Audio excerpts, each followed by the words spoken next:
Good morning सर्वांना. Good morning. तर आज आपण डिस्कशन करणार आहोत सॉइल पोल्युशन या प्रॉब्लेमवर.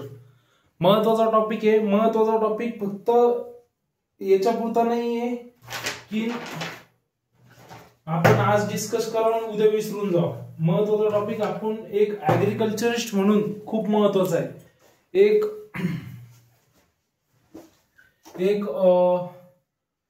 ऍग्रिकल्चरिस्ट म्हणून खूप महत्वाचं आहे. येणारी जी पिढी आहे ती जगवण्यासाठी सॉइल इम्प्रूव्हमेंट करणं, सॉइल क्वालिटी मेंटेन करणं, पुढच्या पिढीला जशी सॉइल आपल्याला भेटली तशी सॉइल पुढे देणं हे गरजेचं आहे. आपण आजकालच्या म्हणजे या टाइम मध्ये फक्त आपण सध्याचं जनरेशन जगण्यामागं लागेल की माझ्यासाठी काय बेटर राहील. आपण बेटर फॅसिलिटीमुळे हे काय पोल्युशन आपण प्रोड्यूस करत आहे त्या पोल्युशनचा कधी विचार नाही करत. तर त्याच पोल्युशनवर आज आपल्याला डिस्कशन करायचं. डिस्कशन शॉर्ट मध्ये आपण घेणार आहोत. महत्वाचे पॉईंट तुम्हाला याच्यावर क्वेश्चन नेहमी राहणार की विद्यार्थ्यांना सॉइल पोल्युशन समजलं का नाही, की त्यांनी फील केलं का नाही, त्यांना माहित झालं का नाही. दोन चार मुद्दे जे काइंड आहे म्हणजे आपले टाईप पडतात सॉइल पोल्युशनचे, कशामुळे होते ते आपण डिस्कस करणार आहोत. आता सॉइल पोल्युशन म्हणजे काय की डिग्रेडेशन ऑफ सॉइल. काय डिग्रेडेशन ऑफ सॉइल. सॉइलचं डिग्रेडेशन कशामुळे होतं? झेनोबायोटिक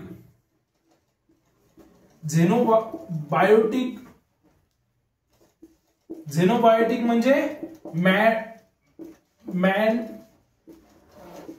मॅनमेड म्हणजे ह्युमन मेड ज्या काही इन्स्ट्रुमेंट म्हणा, ज्या काही सबस्टन्स म्हणा, जे काही मटेरियल म्हणा, ज्या काही प्रोसेस म्हणा, जे काही केमिकल म्हणा, जे ह्युमन मेड केमिकल प्रोसेस आहे त्यामुळं काय होतं, किंवा ज्या गोष्टी आहे त्यामुळं काय होतं, सॉइल पोल्युशन होते, सॉइलचं पोल्युशन होतं. त्यानंतर इंडस्ट्रियल ऍक्टिव्हिटी, त्यानंतर use of pesticide, insecticide in agriculture, त्यानंतर इंडस्ट्रियल ऍक्टिव्हिटी झाले. त्यानंतर सीवेज वेस्ट, म्युनिसिपालिटी वेस्ट. आता खूप प्रकारचे वेस्ट जे ते ऍग्रिकल्चर मध्ये म्हणजे सॉइल मध्ये आपण टाकून देतो. जसं तसं त्यातले हेवी मेटल वगैरे न काढता जे केमिकल इंडस्ट्री मधून निघले तेच सर्रास आपल्या सॉइल मध्ये जातात. ते सॉइल मध्ये जाऊन काय करतात, ते मायक्रो ऑर्गॅनिझमची जी ग्रोथ आहे, जे इसेन्शियल मायक्रो ऑर्गॅनिझम आहे ते किल करून टाकतात. ते किल केल्यामुळे काय होतं की सॉइल इनफर्टाईल व्हायला सुरुवात होती. अर्थवॉर्म मेले. सुरुवातीची सॉइल कशी राहायची, काळी खप राहायची, त्यात ह्युमसचं प्रमाण जास्त राहायचं. आजची सॉइल तशी भेटती का? आज ह्युमसचं प्रमाण सॉइल मध्ये नाही, ऑर्गॅनिक मॅटरचं प्रमाण कमी झालेलं आहे. तर मग आता हे सॉइल पोल्युशन मध्ये झालं. काय येतं? Degradation of soil. आता काइंड मध्ये सुरुवातीचा मुद्दा येतो यूज ऑफ पेस्टिसाइड. पहिलं काय काइंड मध्ये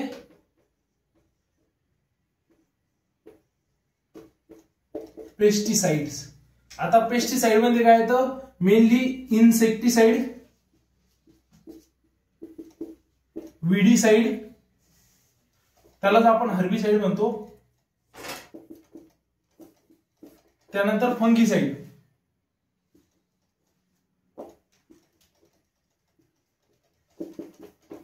आता आपण फंगीसाइड, हर्बिसाइड. आता तुम्ही म्हणता सर विडीसाइड, हर्बिसाइड, फंगीसाइड याचा सर्रास वापर चालू आहे. आपण केमिकल मध्ये आता मॅनेजमेंट प्रोसेस शिकतो किंवा आपण नॅचरली करू शकतो, कॉमन मेथड न करू शकतो, हँड विडिंग करू शकतो. पण आपण रिअली मध्ये तेवढं करतो का?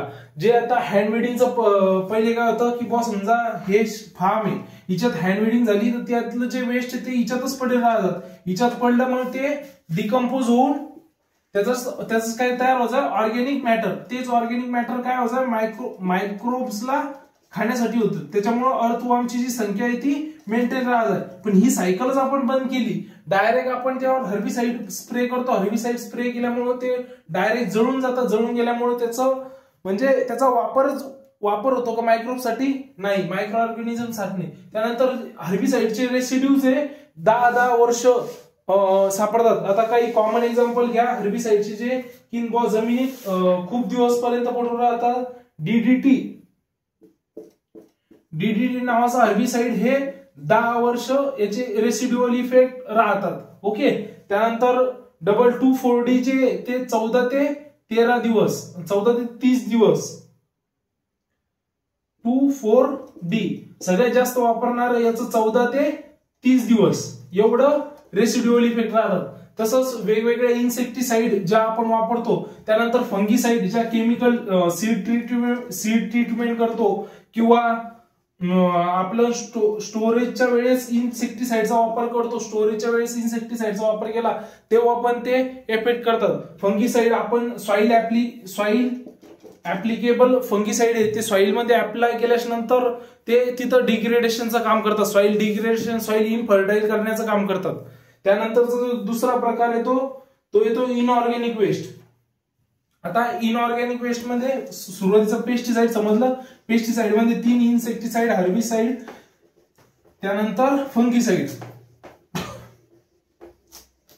त्यानंतर दुसरा जो प्रकार येतो तो इनऑर्गॅनिक मटेरियल. इनऑर्गॅनिक मटेरियल काय होतं? इनऑर्गॅनिक मटेरियल मध्ये सगळ्यात जास्त हेवी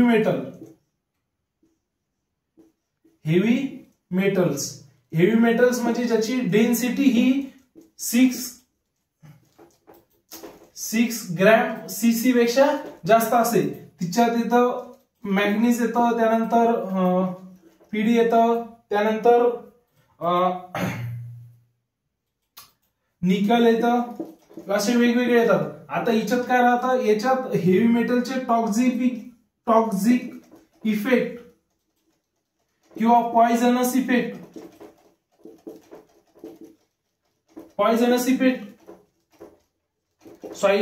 सॉइल मध्ये खूप दिवस पर्यंत राहतात. त्यात आता 3 प्रकार पडतात की मोर पॉइझनस, लेस पॉइझनस आणि व्हेरी लेस पॉइझनस. तर त्याचं डिवायडेशन कशा प्रकारे तुम्हाला करून देतो मी, 1 मिनिट. त्या सुरुवातीला जे CDNAS आहे याचं एक्स्ट्रीमली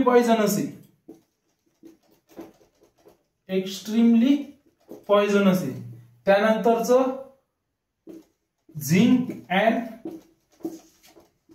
मॅग्नीज याचं जे इफेक्ट आहे तो पण थोडाफार एक्स्ट्रीमलीच आहे. त्यानंतर मर्क्युरी, कॉपर, झिंक, मॅग्नीज याचा रिलेटिव्हली लोअर आहे. याच्यासोबत कॉपर याचा काय रिलेटिव्हली लोअर आहे. याच्या इनऑर्गॅनिक केमिकलचे जे पॉइझनस इफेक्ट आहे ते सॉइल मध्ये पण खूप टाइम पर्यंत राहतात. त्यानंतरचा जो वेस्ट येतो तो येतो ऑर्गॅनिक वेस्ट. तर ऑर्गॅनिक मध्ये कोणता वेस्ट येतो? Municipality waste, urban waste, rural waste.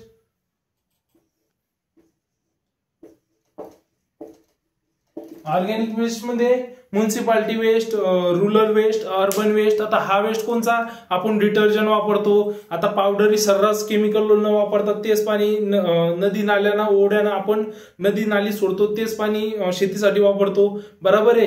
त्यानंतर ह्युमन फिटच झालं, हे खूप सारे. त्यानंतर फार्म मधले पण केअर कचरा जो की युजफुल नाहीये किंवा प्रोसेस फॉर्म मध्ये आपण सॉइल मध्ये वापरतो, बरोबर आहे. अर्बन वेस्ट जे इंडस्ट्रियल वेस्ट आहे, इंडस्ट्रियल केमिकल वेस्ट आहे, जे डायरेक्टली आपण नदी नाल्यामध्ये सोडून देतो अनप्रोसेस कंडिशन मध्ये. जे मेडिसिनलचे जे केमिकल आहे ते पण अनप्रोसेस फॉर्म मध्ये आपण जे पाठवतो नदी नाल्यात सोडतो तेच सॉइल मध्ये यूज करतो आपण त्यानं इरिगेशन थ्रू. त्याच्यामुळे सॉइल डिग्रेडेशन खूप जास्त प्रमाणात होतो. ऑर्गॅनिक वेस्ट मध्ये 3 वेस्ट लिहू शकता तुम्ही, रुरल, अर्बन, ओके, आणि म्युनिसिपल वेस्ट. आता तुम्ही केअर कचरा करता तर ते गाडीवाला आहे, घरचे कचरा निकालू, त्या प्रोसेस मध्ये ते जे वेस्ट आहे ते जातात डम्प यार्ड बनवून टाकतात. किती ढेर लागेले, बरोबर आहे. दिल्ली सारख्या शहरामध्ये किंवा शहराच्या कोपऱ्याने खूप सारे ढेर आहे. ते ढेर आपण प्रोसेस केले का? नाही प्रोसेस केले. ते नाही प्रोसेस केले तर मग त्याचं तिथलची जमीन काय झाली? ती खराबच झाली ना, बरोबर आहे. त्यानंतर चौथा जो असतो तो एक रेडिओ ऍक्टिव्ह मटेरियलचा वेस्ट येतो, फर्टिलायझर अँड रेडिओ ऍक्टिव्ह वेस्टचा. चौथा येतं फर्टिलायझर.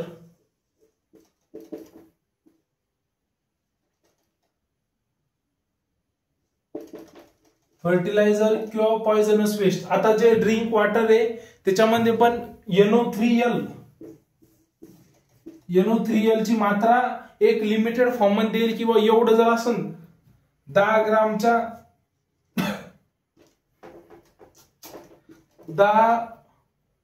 10 mg जर खाली असेल तरच हे ड्रिंकेबल वॉटर असते.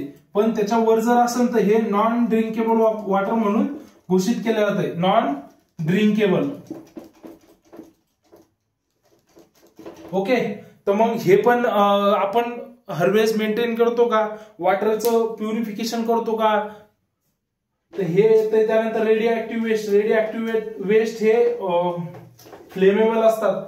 त्या रेडिओ वेस्टमुळे पण सॉइल डिग्रेडेशनचं प्रमाण वाढते. असेच वेगवेगळे प्रमाण आहे. त्यानंतर आपण म्हणू शकतो की इन्व्हायरमेंटल फॅक्टर पण यासाठी कारणीभूत आहे. मग तुम्ही म्हणसान सर याचं मॅनेजमेंट कसं करू शकतो. मॅनेजमेंट आपण करू शकतो की म्युनिसिपल वेस्ट आणि रुरल वेस्ट जो आहे, समजा आता रुरल वेस्ट आहे फार्म ऍड मॅन्युअरचा आपण वेस्ट मध्ये डिकम्पोजिशन करू शकतो. डिकम्पोज खत तयार करू शकतो.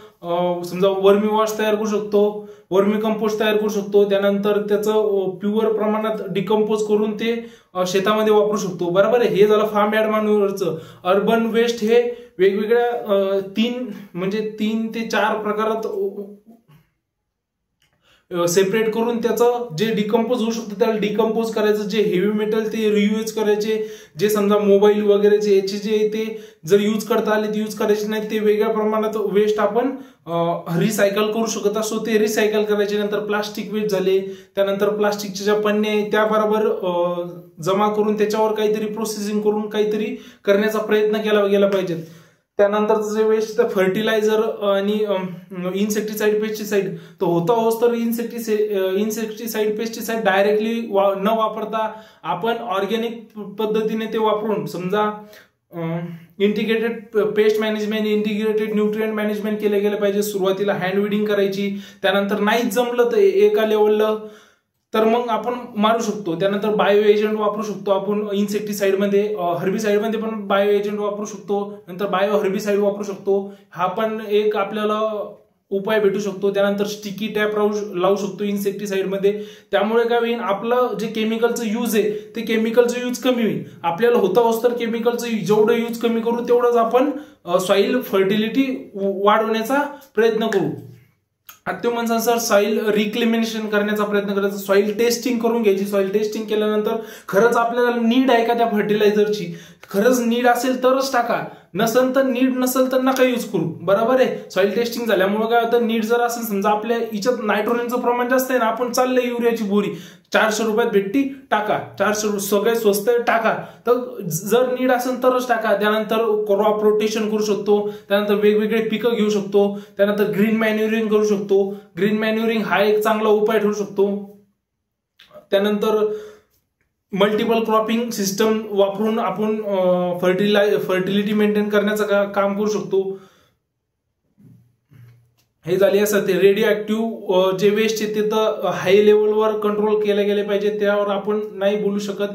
त्यानंतर काही प्रोसेस, काही पॉलिसी गव्हर्नमेंटनं पण चालू गेल्या पाहिजेत की ज्या सॉइल हेल्थ मेंटेन करण्यासाठी एखादी गाईडलाईन म्हणा, एखादी प्रोसेस म्हणा, पुन्हा गावोगावी जाऊन त्याचे सॅम्पल, त्याचे प्रमोशन केले गेलं पाहिजेत.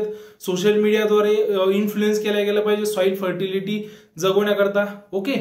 वेगवेगळे तुम्ही मॅनेजमेंट करू शकता. तुम्हाला मी सर्व मॅनेजमेंट सांगितले, तुम्ही एकदा रिपीटेडली ऐका म्हणजे तुम्हाला समजू येईल.